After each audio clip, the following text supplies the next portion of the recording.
I'm here today in the Saxon Gardens at the heart of Warsaw. Since 1727, a public garden, one of the first in Europe. But it started life as something more, the garden of a palace built by the first Saxon king of Poland, Augustus II.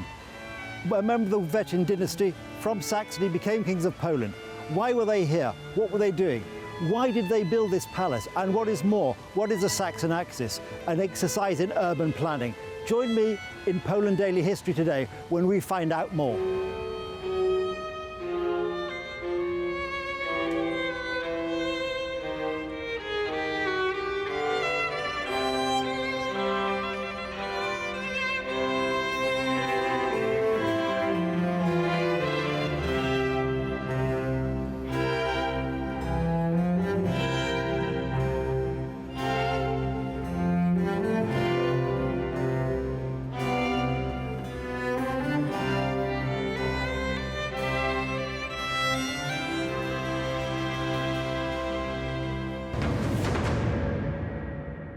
Peter, here we are at what would have been, or the western end of the park on the axis. And if we could imagine, we have the gates here, then this rather magnificent Grand Salon, and then we would go all the way down through the park to the palace that we saw earlier.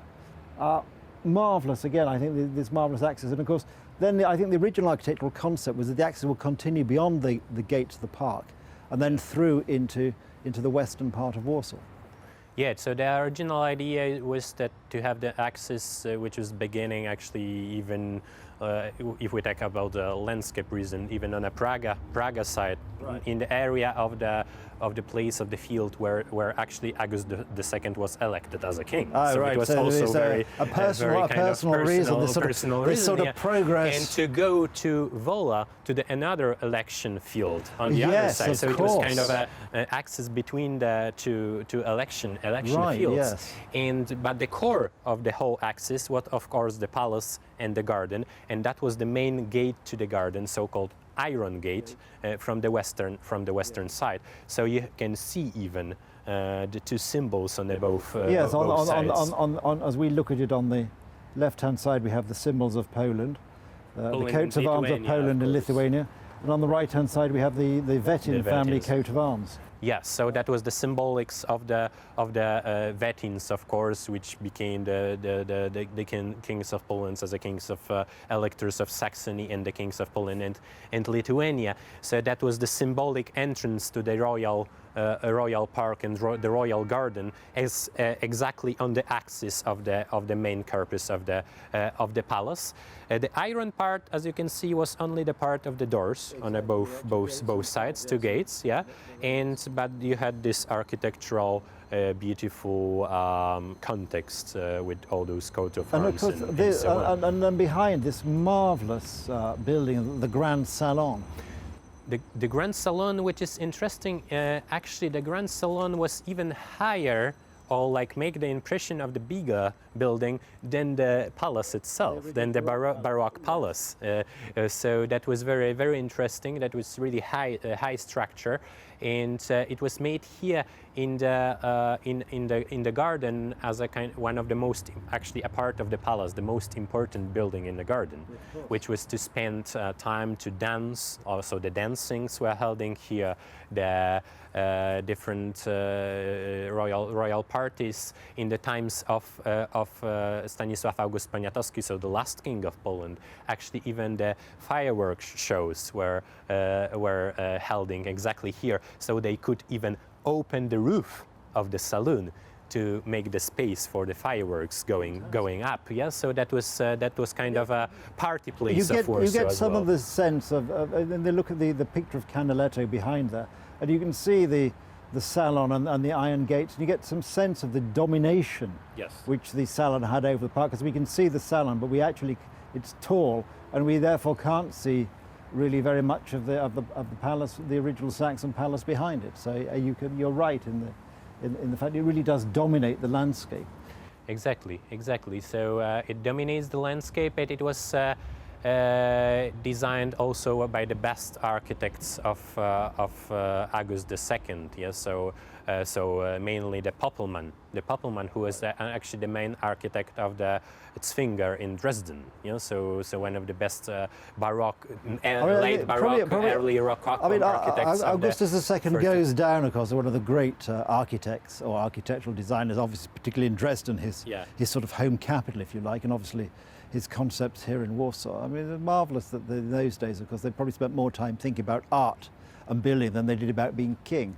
Yeah. And Poppelman was actually one of the best masters of 18th century architecture who can connect and join together the marvelous monumental building, which at the same time was also kind of an Altan, you know, like kind of that you can go or kind of like a summer house, like open with the air going through, with a blowing wind going through. So with those oculus on the top and huge arches, so it was an open structure, but at the same time very monumental. So in the summer period you can dance there, and it was connected with a park. But in the winter period, that could also close those huge arches and make the inner ballroom inside. Yeah, so that was also the not only like great architecture if we talk about those atticas, vases, and late baroque motifs, but also again very useful and well prepared for those parties. But this is the thing, is when you look at the sort of what I would call classical architecture, in the sense of architects around that time, they created buildings which were obviously aesthetically immensely beautiful, but also very practical as well. I mean, something you would sometimes wonder if modern architects have sort of lost the idea of combining beauty and practicality. But I mean, this is, when you look at it, wherever you would see this is just a lovely building. And unfortunately, it didn't survive the 19th century, and we can't blame any occupying forces for it, can we? It was demolished in 1817? Yeah, so actually that was the Poles which dismantled the building. So after 1815, when the Polish kingdom, this kind of partially independent kingdom, which was of course dependent at some point with to the Russian Empire, but that was this partially independent Polish state, which started to reshape all the garden around actually, and they had a new gardener after 1815, and they turned the whole baroque garden into the landscape garden, and they dismantled a lot of buildings from the Saxon period. Right. Even some part of the stables, barracks, and also the Grand Salon, which, by the way, wasn't in a good shape already in early 19th century. And their idea was also to open the axis completely. Right. Yeah. So because, as we can see on Canaletto, it was dominating the horizon.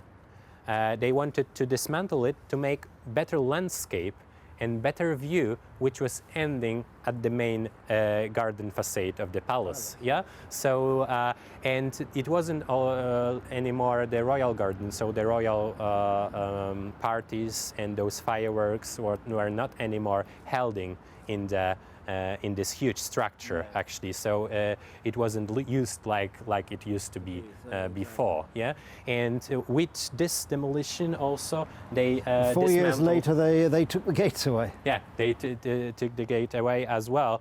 And after this, actually, it became really the Iron Gate. Yeah, because after this it was made only of iron. Yeah, and together with a cast iron fence, which was actually a circling hole, closing whole area of the pity, but hard to imagine you would actually want to replace something as beautiful as that with cast iron, no matter how beautiful, isn't quite as lovely. But of course, I suppose with these two sets of royal symbols, that probably also didn't go down well with the new Russian masters. That's true. probably it was possible also just to change the coat of arms, but just the fashion also changed, and sometimes it's just simple like these, and the idea of the whole garden also changing into the landscape garden. So I think this was the most important actually with recreating or reshaping this part of the garden, which actually nowadays stands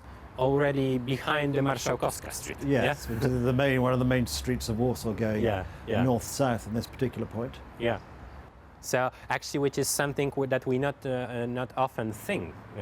But for those modern Marszałkowska does follow the sort of curves of Marszałkowska do follow the original boundary of the parkland, which is quite interesting. The Great Salon was actually standing just next to the nowadays rails of the tram. Of the trams, yes, exactly.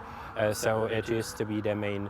The situation of the Grand Salon, then they dismantle it, and then of course in the 20th century, just before the war and during the occupation, they made the space for Marszałkowska, who actually cut the original layout of the garden.